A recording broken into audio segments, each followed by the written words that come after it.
Okay, folks, good morning, and sorry for the delay there. I was having some technical difficulties with the YouTube live stream and was trying to make sure that it actually was live at the URL that it was supposed to be at.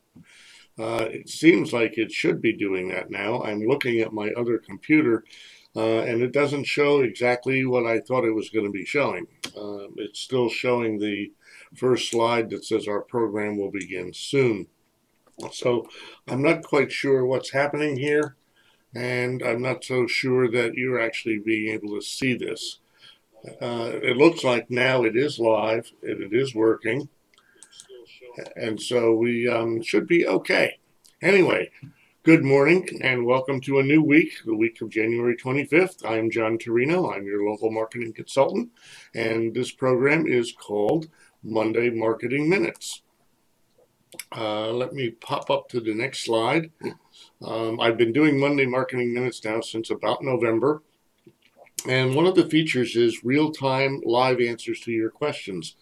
So you'll notice that there is a chat box on the screen, and that chat box will allow you to enter your information in there, and I'll keep an eye on it and make sure that I watch it so that if you send me a question, I will be able to see it.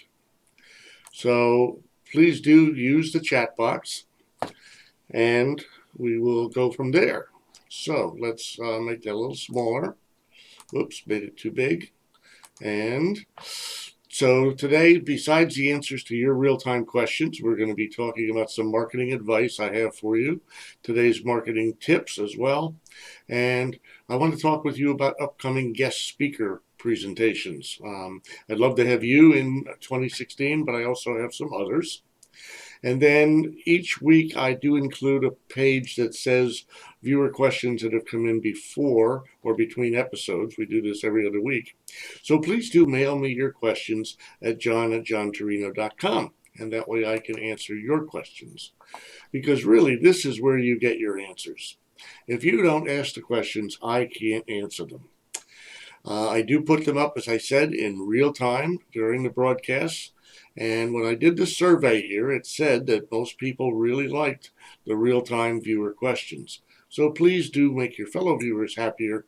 Get your questions answered by logging in and chatting with me. Today's advice deals with promoting your business and making sure that your website is built properly. I covered some of this in more detail in the last episode, the January 11th episode. But again, some of the ideas are promoting your business using your website, using your blog, which should be either on your website or linked to your website, and making use of your social media. And that means putting down a strategy that describes which media you're going to use and how exactly you want to use it. Your website, for example, if you're an online media store, should make sure it has the right e-commerce features so that people can buy immediately, and to make sure that you have calls for action on each of your landing pages. That way somebody can, with one click, get to either PayPal or whatever payment gateway you use and do their purchases without fumbling around. You want to make sure that the website is easy to navigate and that your contact information is on there and available. Your blog helps tremendously in your search results, especially if you put some video into your blog and get that up on YouTube. So take the time to put a blog post together once a week, once a month, whatever your editorial calendar is. And it's also kind of useful to put an editorial calendar together at the beginning of the year so that you know what you're going to be talking about as you put your blog posts forward. And then on social media, not only do you need to choose which ones, like Facebook or LinkedIn or Twitter or Instagram or Pinterest, but which groups are important to you on those social media areas, because the groups can be more valuable to you than just your regular post. And you'll want to make sure you put your professional pages or business pages together on Google Plus, on LinkedIn, and on Facebook. And if you do events, you'll want to make sure you put those events together and get those up on Facebook as well.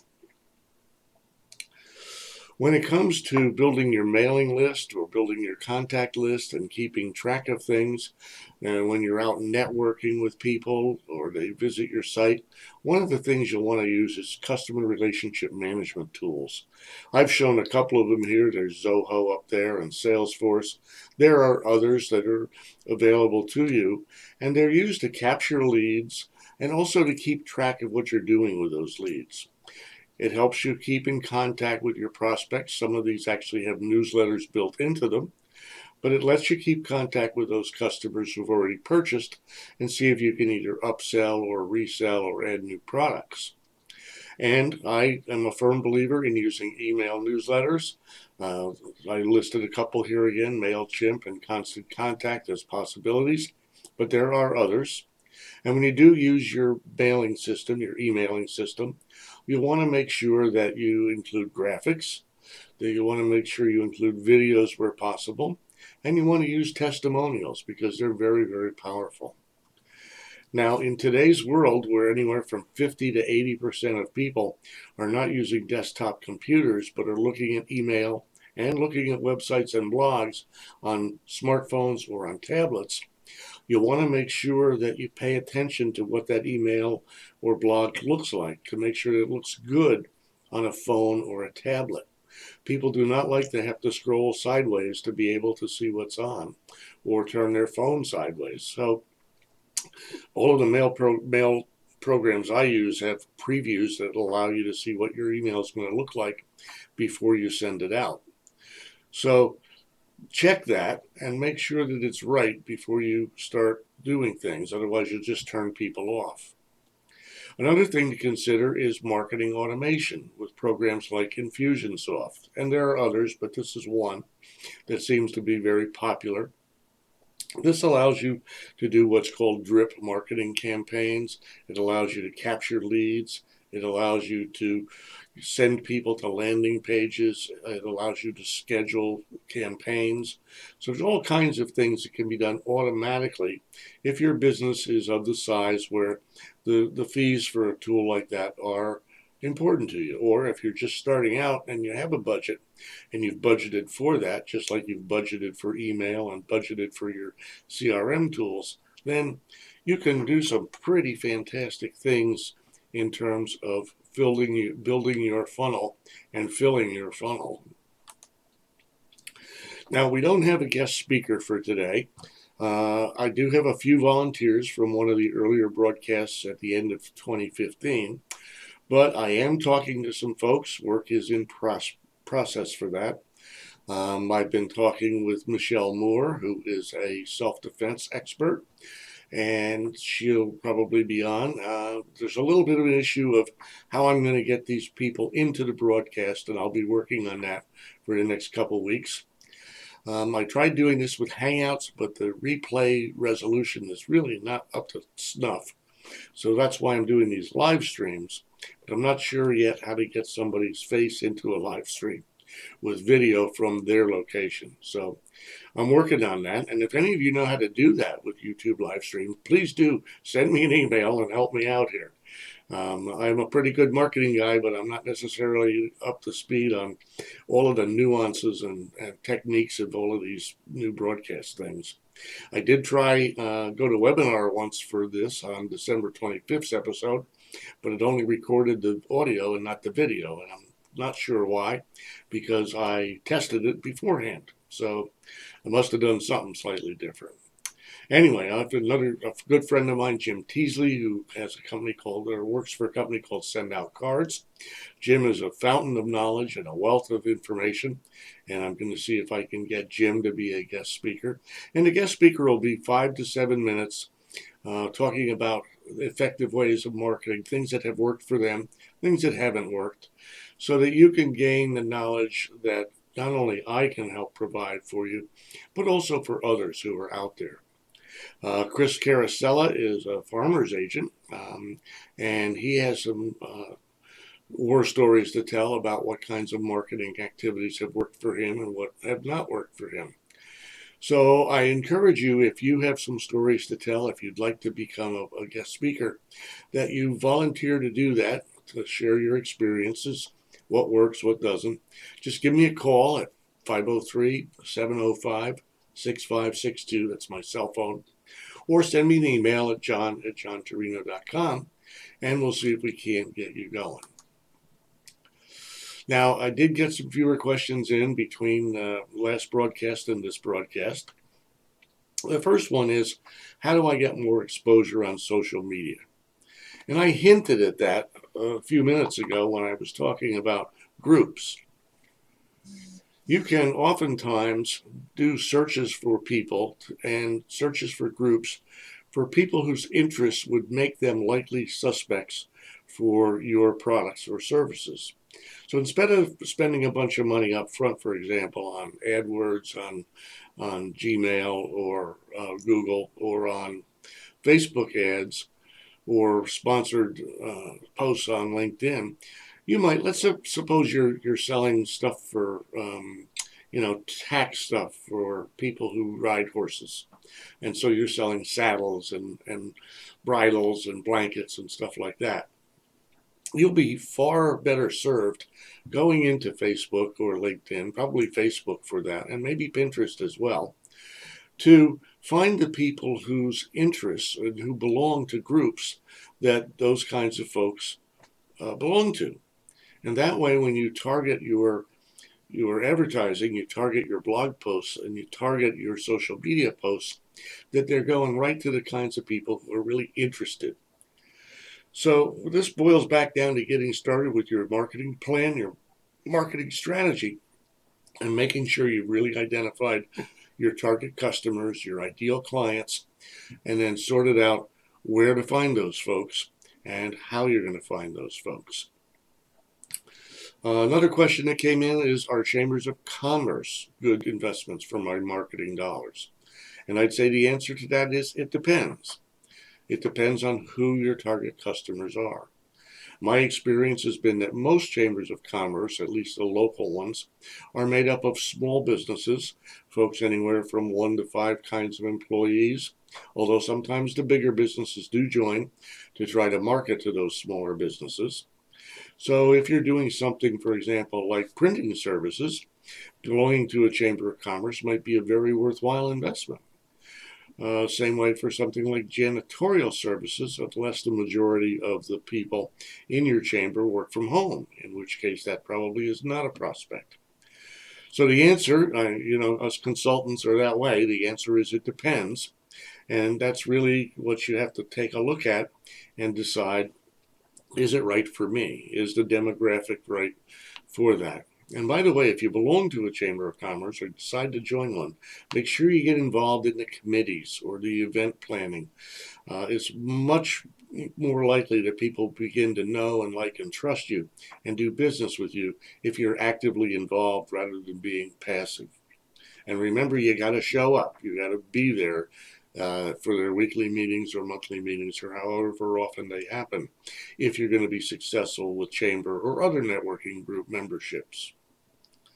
And then another one that comes in on a regular basis actually is, does the domain I use for my email address matter? And the answer to that is unequivocally yes, it matters. Preferably, when you set up a website and you have your domain name, your email will be your name in some form. Could be your first name, could be your initials, could be first name dot last name, could be something hyphen or underscore last name, whatever that may be, but at your domain name. That's the most professional. It's the best way to do it. If you can't do that, in today's world with the popularity of Google, you can get away with a Gmail address. So you might have, as I do, johnturino@gmail.com, although I use that more for personal than for business. So you might have BillyBob at gmail.com or BettySue@gmail.com. Or you might have Billy Bob's Windows at gmail.com or Betty Sue's Dresses at gmail.com. So those are okay as well. But people are more likely to think you're really on the up and up if it's Billy Bob at billybob.com or Betty Sue at bettysue.com. Now, some of the others are not nearly as professional. I'd say avoid an email at yahoo.com if you're doing business. And certainly switch away from AOL.com for your business email because you'll sound like a dinosaur. So, those are some of my comments on your email address for your domain name. And again, I encourage you to send me whatever you can send me in terms of questions for the next episode, which is going to be on February 8th. I'd invite you also to visit my website at johnturino.com. I actually need to update this slide a little bit because it shows http://johnturino.com, and I just changed that to a secure https://johnturino.com because Google is now giving preference to those where there are people have secure site rather than the insecure site or unsecured site. So, a little tip on your website, if it's not HTTPS, if it doesn't have a security certificate, you'll need to acquire one of those from one of the people who sell security certificates and change your website. But visit mine, you'll find a wealth of information there, and hopefully it'll be easy to navigate. You can find the subscription event calendar there, which is a calendar of the events in the Portland, Vancouver area, which might be of interest to you for networking. That does cost $5 a month, but it'll save you way more than $5 worth of your time by having the input from 30, 40 organizations, and I do the curating work for you. And believe me, it's work getting all that done. You'll also find links to online courses and ebooks. Some of the ebooks are free, some I charge a modest sum, $3 in some cases, up to $5 in other cases. You'll find a link to Inspiration Now, my book up on Amazon and Kindle, and a lot of resources and links of value to you, including the blog. And you'll find the share buttons on my website as well for Facebook and LinkedIn, and share buttons and the social media sites. So back to making your website work for you. Make sure you include those kind of options and all those things that really come in handy. So do visit the website, check it out. If you're into networking, I have a course up on Yes Course on networking necessities, niceties, and no-nos. If you haven't done your marketing plan yet, I have a course up on Udemy called the Marketing Plan Seminar. Neither of those courses is horribly expensive, although I did just raise the price on the Marketing Plan Seminar to $97 because it's well worth that amount of money. So please do visit the website. And then I think that's probably about it for today because I didn't see any questions come in while we were live here.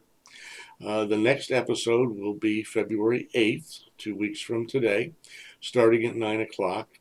All of these episodes are recorded on YouTube. The live stream makes a live recording in high definition. So it takes about a half a day for that to get processed after I slice off the beginning and I slice off the end of these broadcasts to make it a little cleaner and a little prettier. So if you haven't had a chance to watch the whole thing, or if you have, and I hope you have, and you really like what you see, please do share the URL with everybody that might be of interest. It might be of interest to as well. They'll thank you for it. And if you'd like, you can find links to all of the past episodes on my website, johnturino.com. Go to Monday Marketing Minutes tab, and you'll find links to all the past episode replays as well. And I have not posted yet February 8th event or the following one, but that'll be done this week so that you'll be able to log in to see that event as well.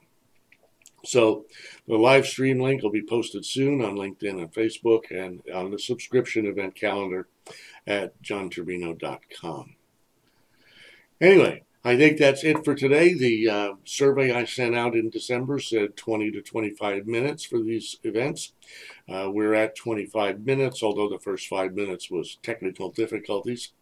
But I do wish you a great Monday and a great week, and I hope to see you again here in 2 weeks, February 8th, for the next Monday Marketing Minutes.